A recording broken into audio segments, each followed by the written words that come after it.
everyday heroes, you know. Oh God, man, copies. You can get copies of Deliria on Amazon for $20, $30, $40. Everyday Heroes, I think the cheapest used copy I've seen is like $70. I have one copy. There are still a bunch of copies of Everyday Heroes and Deliria sitting in a warehouse or a storage unit actually. I can't get to them because I don't have the money to buy them out. Anyway, but no, what I would like to, is this on again?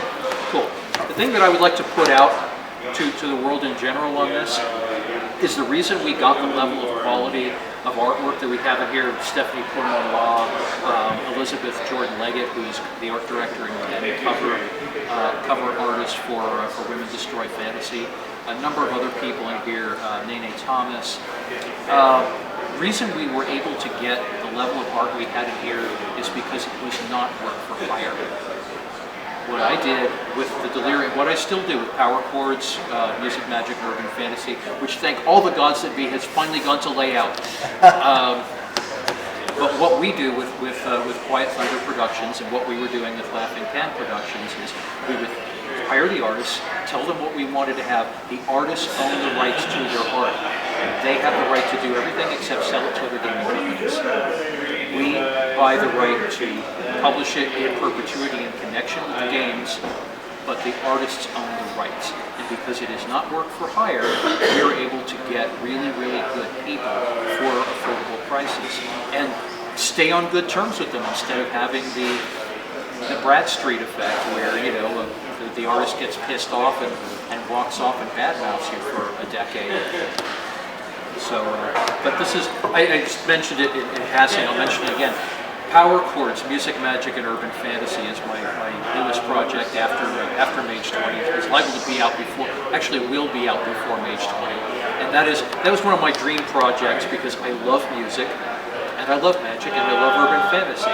It started as a gaming supplement on Kickstarter 3.5 years ago, at which point I learned a lot of things not to do with Kickstarter.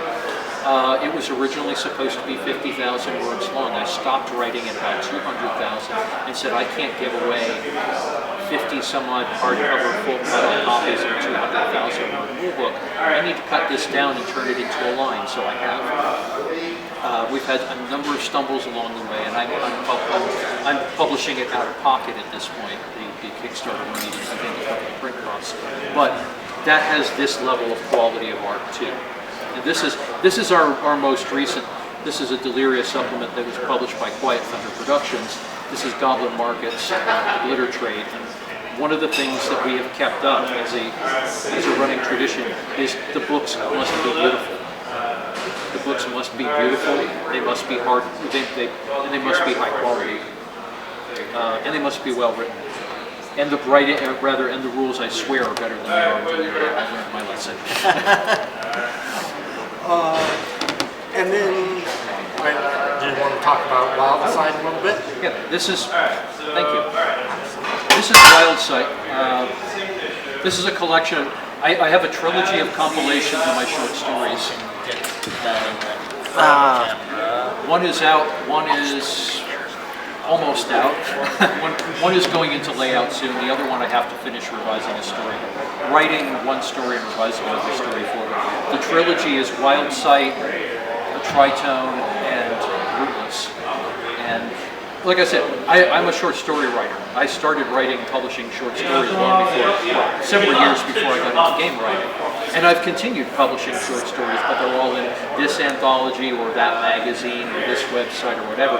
So I've been compiling them into the smaller compilations, and then when they're all compiled and I write a few more, I'll be doing a larger one, which we may publish or someone else may publish, tentatively called Setting Fire to All My Guys.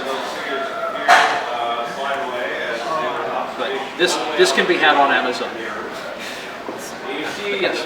No, I have no idea. Now I'm feeling awkward because you put